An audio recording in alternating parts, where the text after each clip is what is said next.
Transcending history and the world, a tale of souls and swords, eternally retold.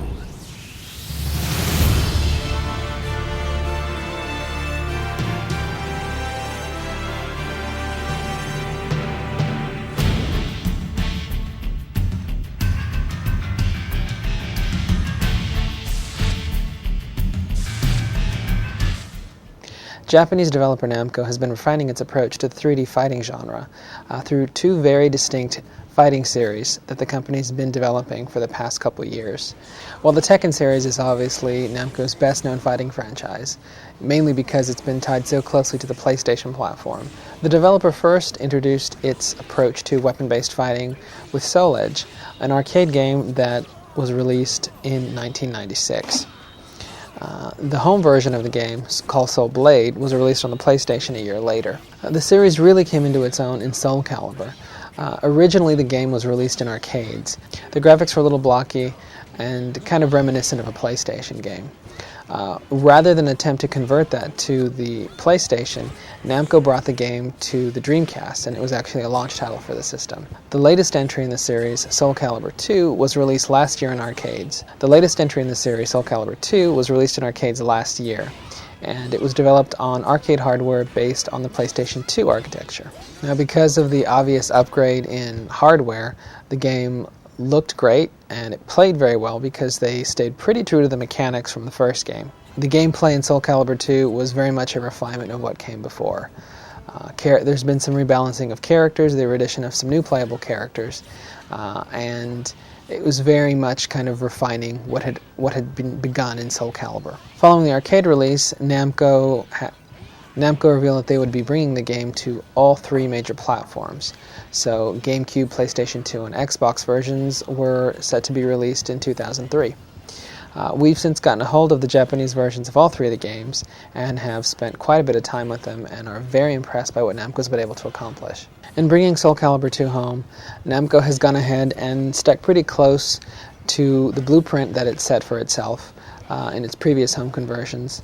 At the core, you're basically going to find an exact replica of the arcade game, but it's been significantly dressed up with extra features, new playable characters, and a ton of things to unlock and make sure that you'll be sticking with the game for quite some time after you get it. They've actually gone the extra mile and added additional characters specific to each platform. In addition to the main roster of fighters that you're going to select at the beginning of the game, you're now going to find two additions on each of the platforms. One character called Necrid is common to all three platforms. He's a new character that is based on the artwork of Todd McFarlane. The other characters will be specific to each platform. On the Gamecube, you'll find Link from Legend of Zelda fame as a playable character. On the PlayStation 2, you'll find Heihachi from the Tekken series as playable. And on the Xbox, you will find Spawn, another Todd McFarlane creation, this time exclusively his, from the very popular comic series. When you first start the game, you'll basically just find two modes, Original and Weapon Master. Original is made up of the modes that you pretty much expect to find in a home conversion of a fighting game. You'll have a versus mode, a time attack, survival, practice, and whatnot. The Weapon Master mode is a mission-based mode that is similar to the mission mode seen in Soul Calibur and the Edge Master mode seen in Soul Blade, that basically provides you with a series of challenges that you'll need to participate in. And in clearing them, you'll unlock new features in the game. In Soul Calibur 2, you'll be earning experience and gold, the most important of the two obviously being the gold, because each location on the map in mission mode will feature its own unique shop that you'll be able to purchase a variety of items from in the game. The most significant, obviously, are weapons. Each character will have up to 12 weapons that you'll be able to swap out as you play through the Mission Master mode. Each of them will have their own unique characteristics that will actually come in very handy in combat. You're also going to find museums and galleries and exhibition theaters that are pretty similar to the ones that were found in the Dreamcast version. Soul Calibur 2 is best seen as a refinement of Soul Calibur 1. There's been quite a bit of balance adjustment to the characters. In terms of graphics, Soul Calibur 2 looks pretty incredible on any of the platforms. While they all do look good, the game certainly looks better on certain platforms than others. The PlayStation 2 sort of functions as a very useful base level of beauty. The game's pretty much arcade perfect on the PS2, and it actually supports progressive scan, which is very nice, and it looks very good, although there are some instances of slowdown. Next up is the Gamecube, which is quite a bit better looking than the PS2. It's a lot cleaner. The colors are a little richer, and unfortunately it does have a little bit of slowdown too, but possibly not as bad. And it also supports progressive scan. Finally, probably the best looking game is the Xbox game, mainly because it supports 720p progressive scan, and it seems to have a more stable frame rate and higher level of detail.